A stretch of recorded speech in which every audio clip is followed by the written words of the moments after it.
Hey everyone, welcome back. Today we're going to be taking a deep dive into a really tough topic. Yeah, this one is heavy. We're going to be talking about the murder of Samuel Luiz, um, which took place in La Coruña, Spain.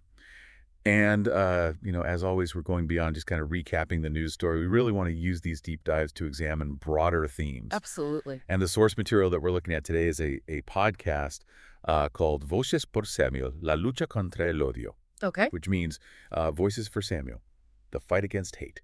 Wow. And it's entirely in Spanish. And one of the things that is so powerful about this podcast is that it brings together all of these different voices. We hear from criminologists, LGBTQ plus activists, people who knew Samuel, leaders in the community. So get ready to hear all of these different voices as we try to unpack this really complex story. Yeah, and it's really interesting because, this podcast, it doesn't shy away from emotion. I mean, it would be very easy to just focus on like legal proceedings and kind of the very cut and dry details, but they really want to highlight the people. Yeah. The human cost of hate. Absolutely.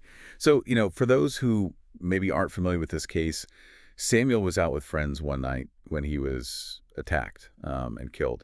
And it really sent shockwaves throughout Spain, throughout the world. This was a young man who was just living his life, and he was targeted for who he was. And, one of the things that I think is important to ask here is, why this particular case? What was it about Samuel's story that really seemed to resonate with so many people? Right, and I think it's because, sadly, this is not an isolated incident. I mean, there are echoes of this all over the world, and so it forces people to confront the reality that this could happen anywhere. Yeah. To anyone. And the podcast does a really good job, talking about the impact that Samuel's death had on the LGBTQ plus community, especially in Spain. There was this wave of grief and fear. They talk about this feeling that it wasn't just an attack on Samuel, Right. but an attack on the entire community. Absolutely. And it makes sense, right? I mean, it's this horrible feeling, this fear that this could happen to anyone. And I think that's why it became such a huge call for change, right? Like, we need to address this. Yeah. And it's shown this really interesting light on hate crime legislation, and specifically in Spain. Yeah. Because did you know that at the time, Spain actually didn't have specific laws I did not know that. addressing hate crimes based on sexual orientation? Wow. Yeah, and this is something that, it makes you wonder how many cases weren't addressed properly. Yeah, and the podcast actually talks about this. They go into some of the legal challenges of proving that something is a hate crime. Oh, absolutely. It's not always black and white. Right. And without those clear laws, I mean, proving intent becomes so much harder. Yeah. And then the lack of legal precedent can lead to inadequate sentencing. Yeah. This is something that a lot of countries are dealing with. This figuring out, like, how do you properly address this? Yeah, it really makes you wonder, like, what is justice in a case like this? Like, is it punishment? Is it prevention?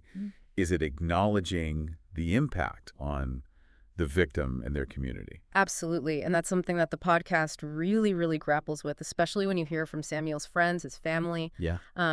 Hearing their fight for justice, hearing them talk about how they've channeled their grief into activism, keeping Samuel's memory alive. It's incredibly moving, and I think it adds a whole other layer to the story. Yeah. And it would be easy, I think, to just get lost in the legal stuff. But when you hear, Samuel's mother talk about, she said, I don't want my son's death to be in vain. Yeah. I want it to serve as a wake-up call. Yeah. It's really powerful. Yeah, it's a powerful call to action. And I think that really gets at the heart of what this podcast is trying to do, It's about giving a voice to the people who have been impacted by hate. Yeah, it's about not letting these stories be forgotten. So where do we go from here? How do we turn tragedy into some sort of tangible progress?